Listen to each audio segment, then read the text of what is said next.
l'isolation de vos combles avec la société Yep Habitat. Et la société Péris, partenaire du rugby languedocien, vous présente Série Rugby.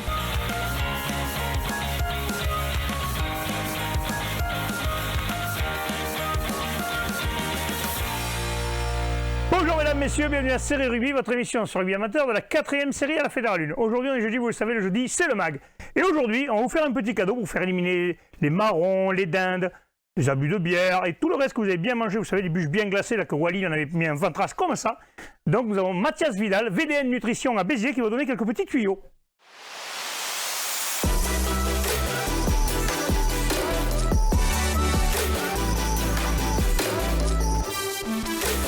Bonjour et bonne année. Aujourd'hui, on se retrouve chez Mathias Vidal, joueur de la BB15, mais aussi nutritionniste sur Béziers, pour quelques conseils nutrition. Donc bonjour à tous, je suis Mathias Vidal, donc diététicien nutritionniste à Béziers. Donc, je suis ancien rugbyman pro, puisque j'ai joué à Béziers pendant quelques années. Et j'évolue toujours dans le club de Capestan, la BB15, qui m'est cher.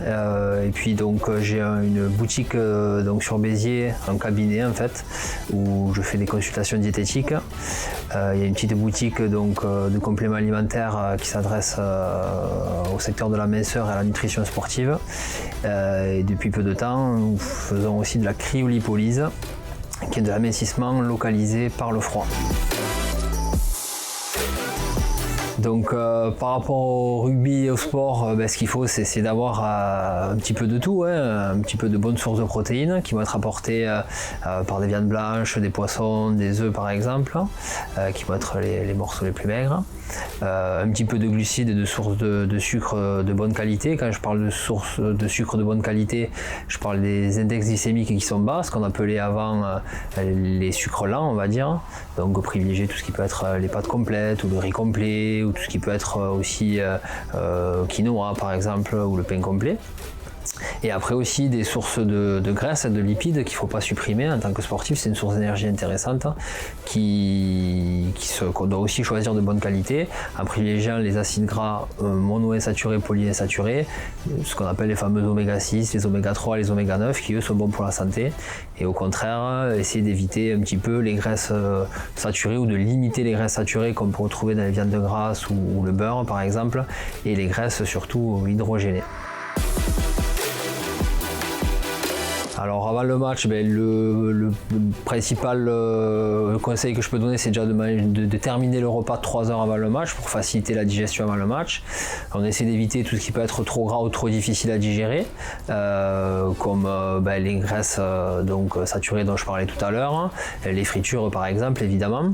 Donc on va privilégier idem des sources de protéines maigres comme du poulet qu'on a l'habitude en tant que rugbyman de voir dans nos assiettes tout le temps.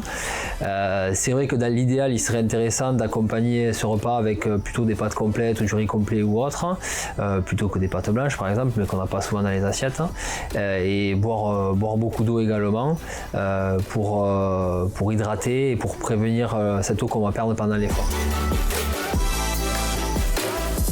En tant qu'amateur, on s'entraîne souvent tard le soir, aux alentours de 19h30. Donc ce que je conseille en général dans ce cas-là, c'est de maintenir un rythme alimentaire normal, c'est-à-dire faire petit déjeuner le matin en se levant, puis le repas du midi vers midi et demi. Avant l'entraînement, 1h30 avant l'entraînement, on fait une bonne collation. Et on mange un peu plus léger, mais on mange quand même après l'entraînement pour faciliter la récupération aussi, puisque de manger avant et après l'entraînement, ça permet de mieux récupérer et de régénérer les fibres musculaires qu'on va casser avec les chocs et les impacts qu'on va prendre pendant l'entraînement. Donc après les aliments régénérateurs c'est toujours pareil, c'est-à-dire que ce qu'on perd pendant l'entraînement ça va être de l'eau, donc il faut boire de l'eau et après les entraînements ou après les matchs on peut utiliser des eaux gazeuses comme Ceinture ou Vichy Célestin qui vont être riches en bicarbonate par exemple, qui vont faire redescendre l'acidité qui est créée par l'effort.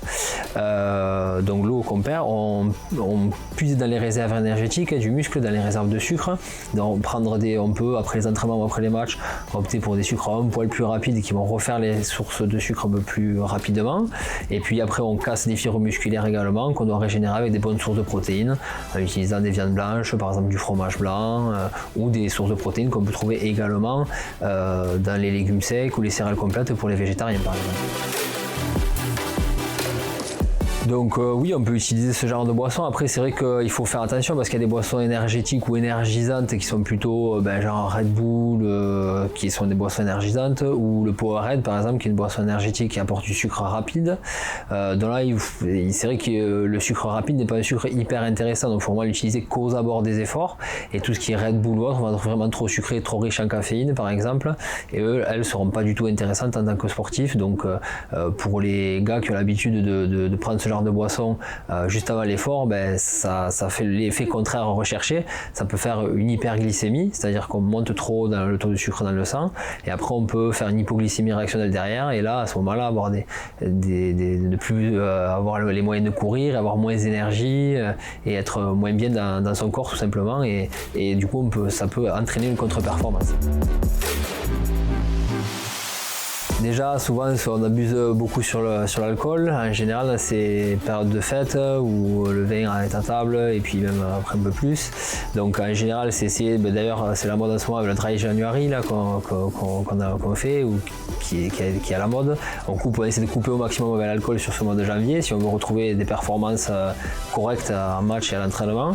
Et après, essayer simplement de ramener un peu plus de verdure dans les assiettes, un peu plus de légumes, un peu plus de fruits et diminuer tout ce qui va être un petit peu trop gras, fini les foie gras et on reprend quelque chose de plus équilibré tout au long de la journée et de la semaine, quoi. Ah, c'est la légende, ça, c'est la bière de récupération. On me pose souvent la question. J'étais encore hier avec les arbitres du comité à qui je faisais une petite présentation de l'alimentation équilibrée tout simplement, et on m'a posé la question 2 ou 3 fois. C'est vrai que c'est un peu une légende parce que les effets néfastes de l'alcool sur le corps compensent largement les effets positifs que pourraient avoir les levures de bière par exemple ou autre.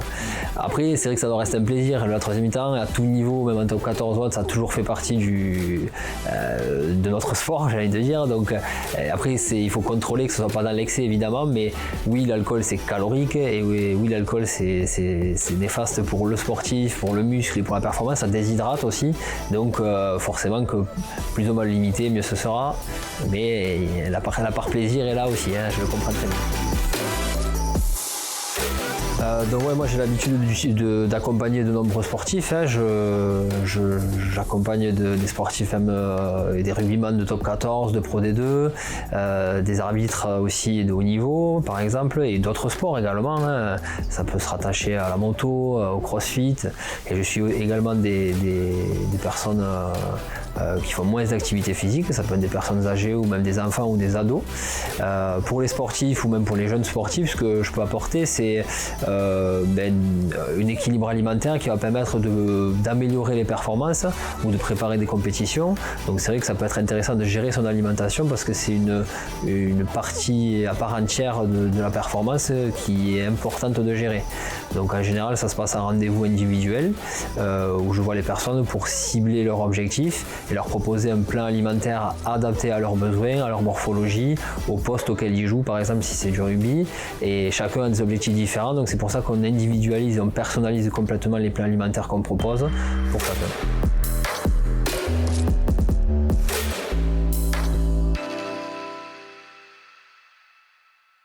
Mesdames, Messieurs, j'espère que ce reportage vous a plu avec Mathias Vidal. On se retrouve demain avec les matchs à venir ce week-end. Transpirez bien sur tous les terrains.